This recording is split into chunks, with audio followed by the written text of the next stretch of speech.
So close the door.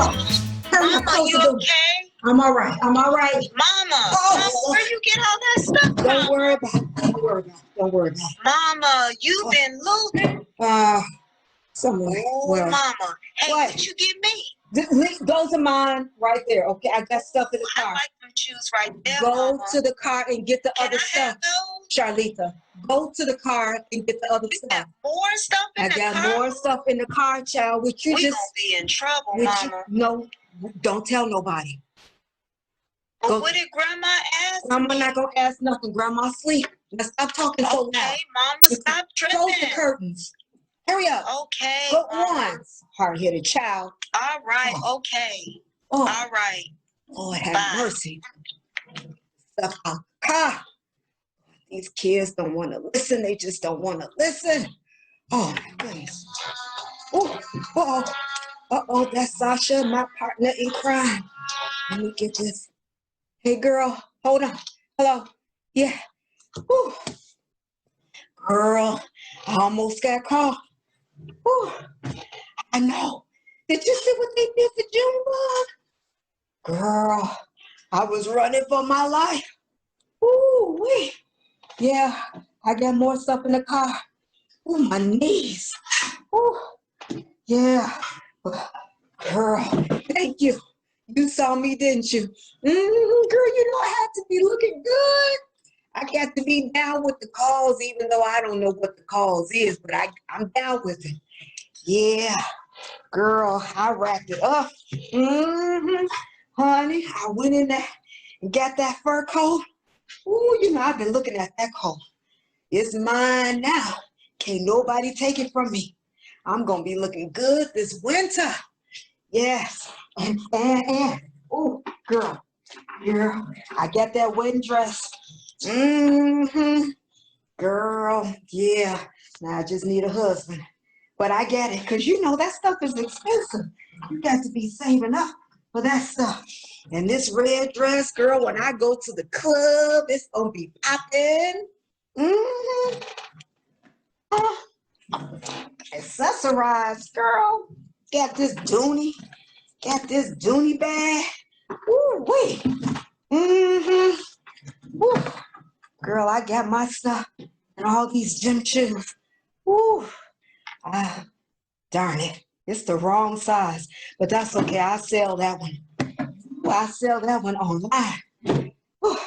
No, my mom ain't gonna find out. She sleep anyway. She upstairs, probably knocked out from praying all night. But it's okay. I got this. I got this. Look, I got this. Don't worry about it, okay? I'm gonna get all that stuff out the car. Stuff I can't wear, you know, I sell it. I give it to you. You give it to me. We gonna make something off of this. It's recession anyway. I hope I didn't catch none while I was out there. That's right. I forgot my doggone mask, but that's all right. Girl, I picked me up a little something too. I picked me up. Ooh, look at that bling bling I got there. With that fur coat, I'm gonna be looking good. Wait, hold on. Let me see who this is calling me. Hello. Who? Sister who? Oh, sister who? Oh, you from the church. Oh, yeah. Well, you know, this not my mama's phone. Why am I out of breath? I was praying. Yeah. Well, you want to talk to my mama? Just, you what? I don't know what you want to talk to me. You know, I got somebody on the other line. Anyway, you had a dream. Okay, well, sister from the church, I'll be sure to tell my mama you had a dream. Oh, it was about me? Oh, okay. Oh, well, I heard somewhere that you gotta tell a dream as a dream. You saw me doing what? Oh, I don't know why God showed you that. Yeah, well, you know, ain't none of us perfect. Yeah, well, yeah. Oh, okay. Well, I think about that. Listen, I gotta go. All right, I'll be sure to tell my mama. Yeah, bye. Hello? Girl, I'm sorry. Some woman at the church calling my mama at 7 o'clock in the morning. I ain't waking her up. Talking about she had a dream that I was out doing some stuff. Yeah, like God watching me. It's too much other stuff going on for God to be watching me and what I'm doing, what we all doing. Yeah. Listen, I gotta go. That child ain't came in with that stuff yet. They got police swarming around here. Girl, I'll call you later. Let's let it cool down. Uh-huh. All right. Whew. All right. All right. Talk to you later. Okay. All right. Bye-bye. Wow. Do you see this? Are you seeing what I'm saying? Complete lawlessness. Oh, wow. Hey, did the end of that short skit leave you wondering what happened to poor little Charletha? I tell you, even our children can be exposed to a life of stealing and thievery, right in their own home, right with her own mother. Hey everyone, this is Minister Keeter back with you with the second part of lawlessness. And this is a 4-part series that I'm doing. If you haven't watched the first part about rioting, please check out that video. But this one today is about looting. So I want to invite everyone to please, please, please like this video, share this video, subscribe to this YouTube channel. We have definitely got to get the word out. Be a spokesman for what is right, stand for righteousness and stand for holiness. And do me a favor, that bell notification underneath this video, would you just go on and click it? That way, when any new videos come up, you will be automatically notified. You know, I can't even begin to tell you how hurt and how disappointed and angry that I am about the recent acts of looting. It is just complete, senseless, criminal behavior, criminal activity. So let me say this now, like I did in the other video. If you feel that there is absolutely nothing wrong with looting, change the channel. Change it now. Okay, you still there? Okay. If you feel that the looting is justifiable, change the channel. I'm giving you a chance to just, you know, keep it moving. Let's just keep it moving. Because, you know, you do have a choice in what you look at on YouTube. So just, yeah. Oh, you're still here. Okay, good.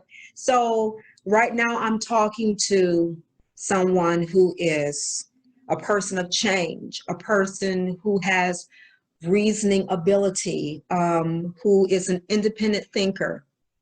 You're the person that I'm speaking to today. You know, people of the Most High, we just have to call it like it is. Don't try to cover it up. You know, don't try to justify it and make it seem like it's okay. It is not okay. And it is time for us as people of the Most High God to stand for righteousness and stand for holiness. So let's just get right down to it. You know, there is a scripture in the book of Exodus, and I'm going to read it to you. This is found in Exodus chapter 20. And, you know, we've all heard of the 10 Commandments, you know, and let me tell you, the 10 Commandments are not multiple choice. You don't get to pick and choose which one that you want to follow. And why? Because the Most High said that if you love me, then you will keep my commandments. And you know, the foundation of keeping those commandments is our love for him. But in Exodus chapter 20, verse 15, it says, thou shalt not steal. Thou shalt not steal. Okay? So The Most High did not give Moses that just to be saying something. He means what he says, thou shalt not steal. But I'm going to go back a little bit because I found that this verse is very important. This is still in the 20th chapter, but I'm looking at the 12th verse, and it says, honor thy father and thy mother, that thy days may be long upon the land which the Lord thy God giveth thee. So where is the honor? Where is the honor? Apparently, these young people know nothing about honor. And you know, it just wasn't the young people out there in the short skit. You know, that mama, she wasn't a teenager, okay? But what was she teaching her child? That it was okay to steal, you know, it was okay to go out there and take something that does not belong to you. She literally gave her child the okay to go out and commit criminal activity. But have we taught our children honor? Have we taught them to be respectful? You know, that doesn't start in school. We believe that the home is the child's first learning experience. The home is the child's first school. So if they're not learning how to honor you, honor the Most High, then they can't possibly honor and show respect for anyone else. So that key word there goes with the rest of the commandments: honor, integrity, having a sense of fear. These young people were not afraid of anything. They felt that they were big enough and bad enough to do whatever they wanted to do, and no one was going to keep them from doing that. But I want to remind you of something very, very important. Also in the book of Exodus, you know, the book of Exodus is our people. It is our path of how the Most High dealt with his people. You know, he had to humble us. He had to see what was in our heart, whether we would serve the Most High or not. But when we look at acts like this, it is pure senselessness and it is lawlessness. We can't be deceived out here, people. We cannot be deceived. And Satan is deceiving a lot of people. He is literally taking that which is evil and saying that it's good. And those things that are good, those things that are virtuous, those things that are of a good report, he's saying, oh, those things are evil. You don't have to listen to that. You don't have to follow that crowd. But I am pleading with you, those that will hear, please, please, please listen to what the word of God has to say. These acts that we are witnessing in these end times are being orchestrated by Satan himself. Remember in the segment of rioting, I said, what's at the beginning? What is at the foundation of all of this? And we see at the very foundation of all of the things that are going on right now, that Satan is slowly but surely bringing in his own agenda. And like the Pied Piper, our people are falling from it. You know, in Ephesians chapter 4, verse 26, I'm going to read this to you. You know, when this happened, you know, this kind of spun from the fact that people were angry. This young man had gotten shot. And, you know, the beginning of the story, they had it all factually wrong. They said it was a child, and the child ended up being a preteen, and then it was a teenager. And come to find out, the man was in his 20s. And he was already committing a criminal act, running with a gun in his hand. Police shows up. He's firing shots at police officers. What were they supposed to do? Stand there like Superman and take it? Absolutely not. Absolutely not. But because people didn't have all the facts, they ran with it, and they thought that the looting justified their feelings. And I have heard people say, you know, when they're angry and that's just a way to express themselves. Oh, please, again, calling those things that are evil good. But let me read this to you for all you people who think that this was justifiable because someone was mad. In Ephesians chapter 4, verse 26, it says, "Be ye angry and sin not." You know, there are things that make us angry all the time. It does not give us the right to go out and to steal from people and to commit criminal activity. It says, "Let not the sun go down upon your wrath." And verse 21, this says it all. Don't give place to the devil. Now, that's exactly what these people did. They gave place to Satan. And verse 23, it says, "Let him that stole steal no more, but rather let him labor, working with his hands." So these people that took from these business owners, they didn't labor for any of this. It wasn't theirs to take. They just went in there and did what they wanted to do. Now, I ask you today, is that the work of the Lord? Absolutely not. Here's another scripture for you. Hey, we got to live by the word. So this is the word for you. In 1 Timothy chapter 1 and 9, it says, "Knowing this, that the law is not made for a righteous man, but for the lawless and disobedient." So these people that committed these acts of looting, what does the word say that they are? Lawless. I didn't say it. The word of the Lord did. Disobedient. For the ungodly and for sinners, for unholy and profane. Wow. Do you see all of that? And the verse goes on. You can read it in your own time. But disobedience, lawlessness. Do you see what the world is coming to now?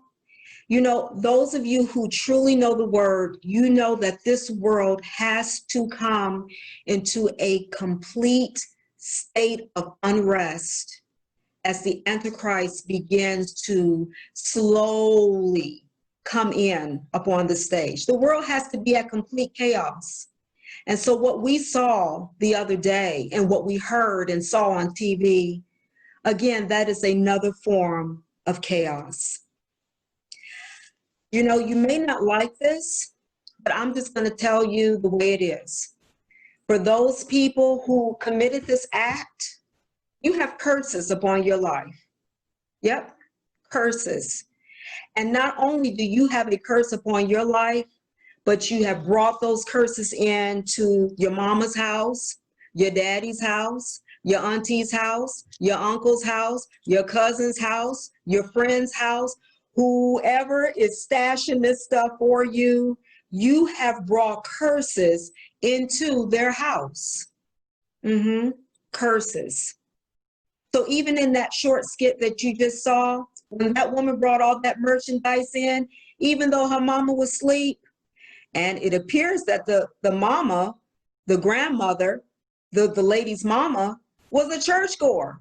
But she had just brought curses into her own mama's house because she had taken something that did not belong to her. You know, it reminds me of the story in the Old Testament about Rachel. You know that story in Jacob and Rachel's father, Laban. Well, you know, it was time for Jacob, you know, to be the man of his own house, and he needed to go on and take his household and just get away from his father-in-law. Well, Rachel wasn't that happy about leaving her father's house, and she ended up taking something of her father that did not belong to her. Well, you know, one day Laban was in his house and he noticed that a certain something that sat over in the corner wasn't there anymore. And he accused Jacob of possibly taking it. Jacob said, "I don't know what you're talking about, Laban. I have not taken anything out of your house." See, that's another reason why I just need to go on and be the man of my own house, because you're accusing me now.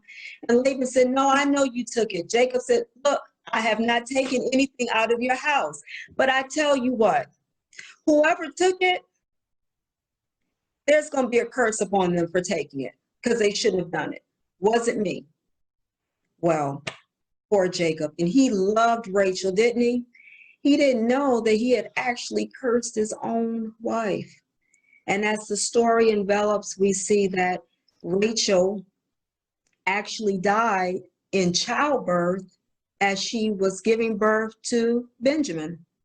So that curse did come to pass, and she had stole something right from her own father.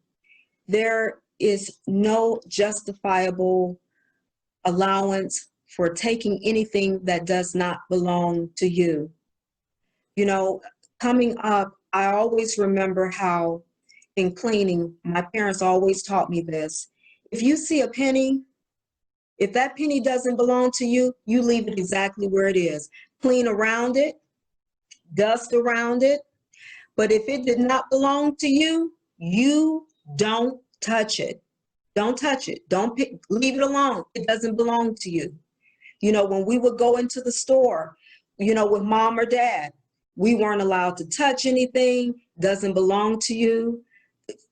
I'm not buying it. No, you can't have it. But what are we teaching our children?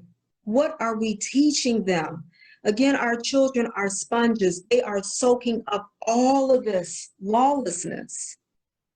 And then they in turn will do it because mama's doing it, daddy is doing it. Unfortunately, grandma and grandpa, they're doing it too. So I'm leaving you with these words today. Be obedient. Do those things that the Most High has commanded you to do, and those things that he says that are not right to do, don't do them. Call it what it is. The law is for the lawless. Be blessed until we meet again.